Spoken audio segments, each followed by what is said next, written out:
Welcome to our channel. Today we how to register with Santander for credit card account login, full guide step by step clearly. To begin, open your preferred web browser. In the search bar, type Santander and press enter. Click on the official Santander website link from the search results.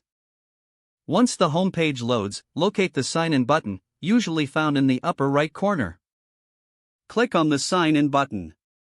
From the drop-down menu, select Credit Card. You will be redirected to the credit card login page. On this page, look for the option to register. Click on the Register link.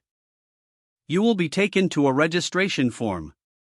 Fill in the required personal information, such as your name, address, and social security number.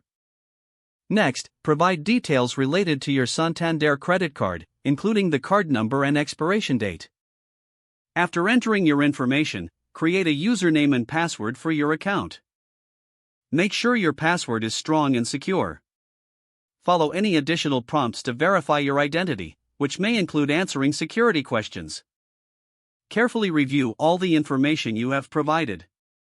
Once confirmed, submit your registration by clicking the Submit or Register button. After successfully registering, you may receive a confirmation email. Check your email for the confirmation and click the link provided to activate your account. Once activated, return to the credit card login page. Enter your newly created username and password. Click Sign In to access your credit card account for the first time. You are now ready to manage your Santander credit card online. If the page does not load, refresh the browser or try again in a private or incognito window.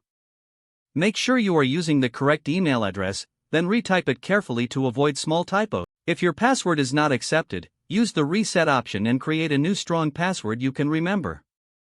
Check your spam folder for verification or security emails, then complete any requested confirmation. Enable two-factor authentication if available to improve account security and reduce unauthorized. After signing in, review your profile details so your contact information and settings are accurate and current. If you see an error message, note it down and try again after restarting your device and internet connection. Don't forget to like this video and subscribe to our channel for more step-by-step tech guides.